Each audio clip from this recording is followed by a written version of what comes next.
العابدين ومحمد بن علي الباقر وجعفر بن محمد الصادق وموسى بن جعفر الكاظم وعلي بن موسى الرضا ومحمد بن علي التقي وعلي بن محمد النقي والحسن بن علي العسكري والخلف الهادي المهدي حججك على عبادك وأمنائك في بلادك اللهم عجل فرجهم وانصر أشياعهم وأتباعهم واجعلنا ممن ينتصر بهم لدينك اللهم اغفر للمؤمنين والمؤمنات والمسلمين والمسلمات الأحياء منهم والأموات تابع اللهم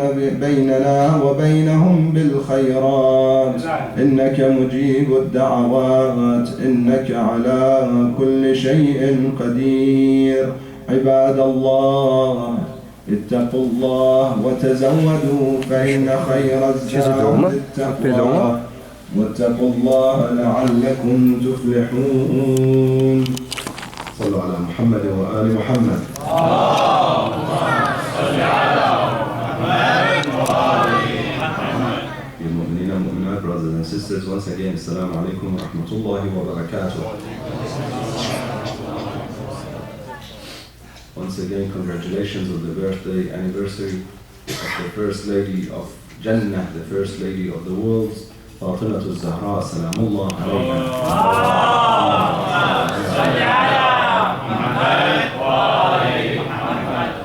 Allah subhanahu wa ta'ala revealed in the Holy Quran, in Surah Al-Ahzab, one of the famous surah that so many of the famous ayat, in fact, very controversial. Some of them are revealed in this surah. In the 23rd ayah, من المؤمنين رجال صدقوا ما عاهدوا الله عليه فمنهم من قضى نحبه ومنهم من ينتظر وما بدلوا تبديلا. Amongst the believers are men who are true and who are truthful upon what they, with the promise that they made with Allah subhanahu wa ta'ala, they made the covenant and the promise that they made with Allah subhanahu wa ta'ala. So some of them has accomplished his vow, and the Mufassirin say some of them have been martyred. That is what the accomplishing of the vow of Allah subhanahu wa ta'ala. And of them, meaning they were willing to sacrifice all what they had, including their lives, for the sake of Allah subhanahu wa ta'ala. This is the covenant that they were truthful about. Some of them have accomplished that, وَمِنْهُمْ مَنْ يَنْتَظِرُ, and some of them are awaiting that, وَمَا بَدَّلُوا تَبْدِيلًا, and they have never and they will never change. Those truthful believers are amongst the believers. Not all of those who believed in the messenger were like that. Not all of them who were companions of the Prophet were like that. Some of them, amongst them, were those who were so truthful about their covenant. در میان مؤمنان مردانی هستند که بر سر عهدی که با خدا بستند صادقانه ایستادند. بعضی پیمان خود را به آخر بردند و در راه او شربت شهادت را نوشیدند و بعضی دیگر در انتظارند و هرگز تغییر و تبدیلی در عهد و پیمان خود ندارند. These are the true believers who never change and would never change their covenant with Allah subhanahu wa ta'ala. Anywhere they are meant to sacrifice for the sake of Allah subhanahu wa ta'ala, they're not stingy. They don't keep anything. Wealth, health, life, they give it all for the sake of Allah subhanahu wa ta'ala. One of those great companions of Rasulullah sallallahu alayhi wa sallam, who did not get the status of Shahada during the life of Rasulullah. In the battles with Rasulullah, he had offered himself. He was not given the status of Shahada.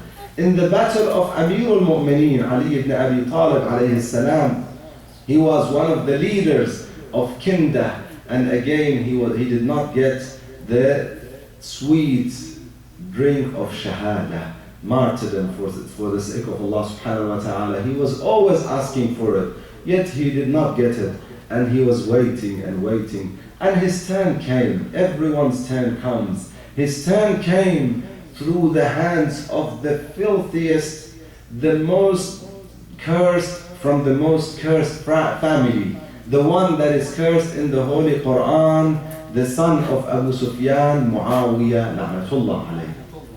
When he announces to his companions that the name of the Prophet after so many years continues to be on the mi'dana, in the adhan, in the announcement for the call for salat, I will bury that name. So he will try and he will try, but he would never succeed because God is planning and God is the best of planners.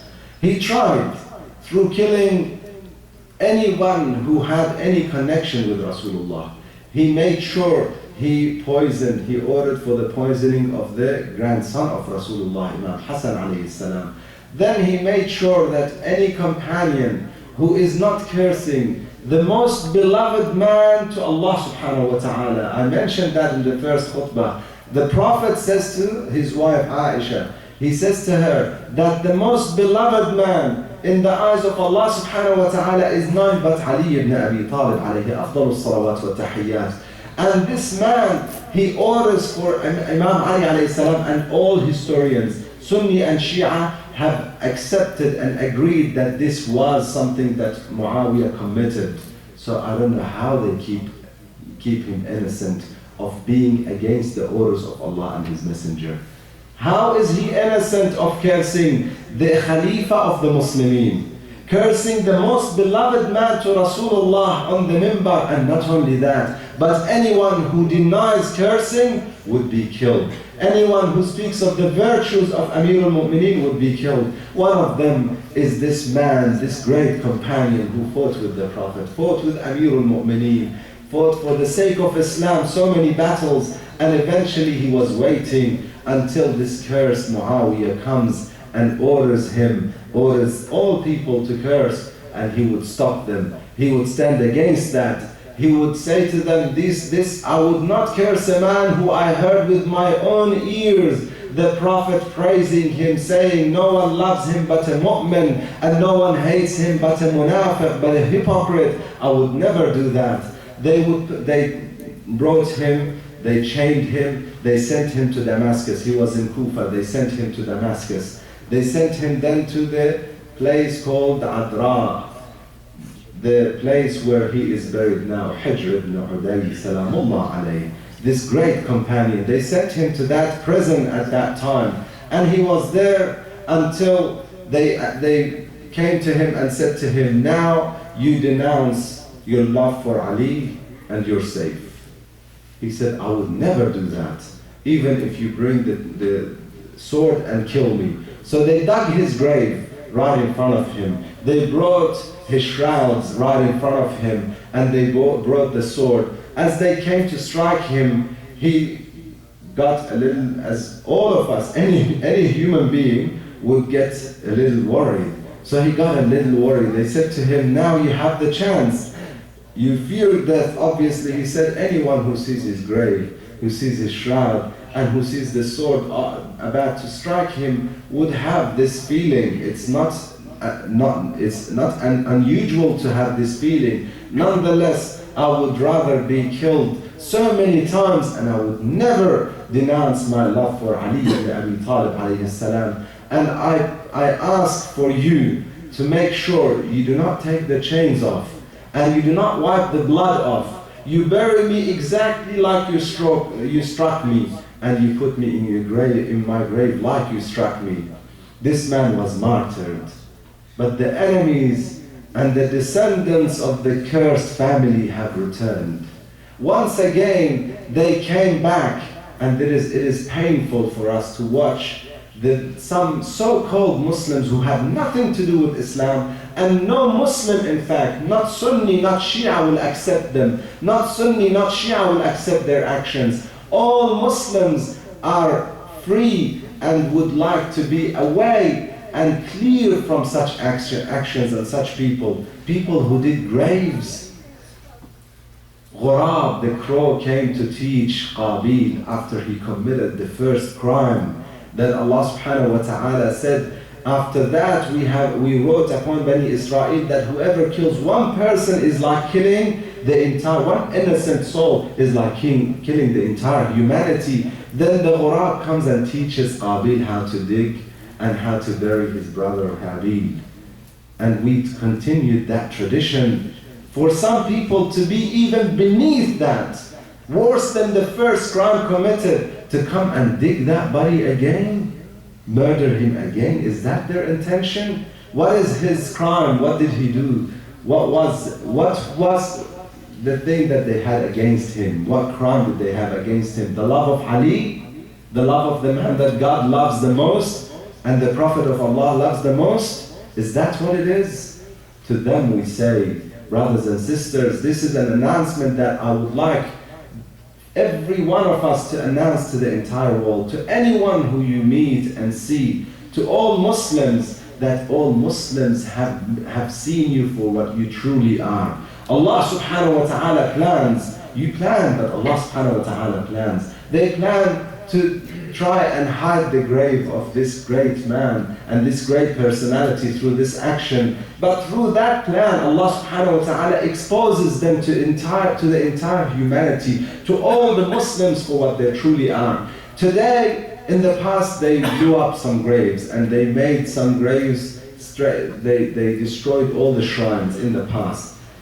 Today, they dig graves. Believe me, brothers and sisters, Muslims of the world, if tomorrow they're allowed and if they're not stopped, they will demolish the Kaaba, the house of Allah subhanahu wa ta'ala, in the name of Islam. They will demolish the Kaaba to say that we have to worship the one God, that they made this body of him, this physical body and eyes and legs and limbs, this new day idol, the new age idol that they have created, that supposedly they are worshipping. This is not a religion. This is just a cult, brothers and sisters. Let us announce that to the world. Let us unite for the sake and for continuing the legacy of this man.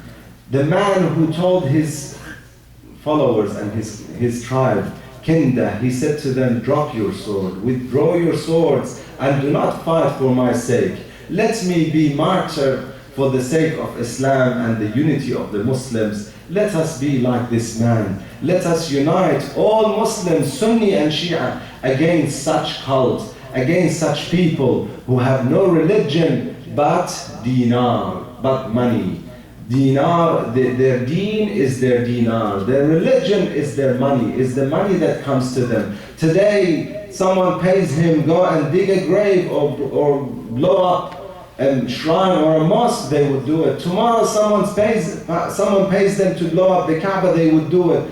Anything they would ask them, they would do it for the sake of money, for the sake of this world. This is the reality that Allah subhanahu wa ta'ala exposed through this Sahabi, this great Sahabi who came once again to do jihad, now with his body, with his martyr body. We ask Allah subhanahu wa ta'ala to expose these people further. And we ask Allah subhanahu wa ta'ala to unite all Muslims against such people, against such cults, and against people with no religion, to denounce them and to dissociate from them and to accept and agree, all of us, that they have nothing to do with our religion, with the blessed religion of Islam, with the religion of Allah subhanahu wa ta'ala. We ask Allah subhanahu wa ta'ala to make us amongst those who listen to what's said and follow what's best. وآخر دعوانا الحمد لله رب العالمين بسم الله الرحمن الرحيم قل هو الله أحد الله الصمد لم يلد ولم يولد ولم يكن له كفوا أحد صدق الله العلي العظيم صلوا على محمد وآل محمد اللهم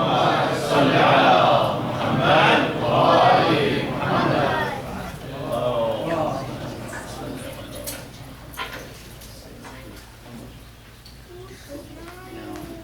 الله أكبر الله أكبر أشهد أن لا إله إلا الله أشهد أن لا إله إلا الله أشهد أن محمدا رسول الله أشهد أن محمدا رسول الله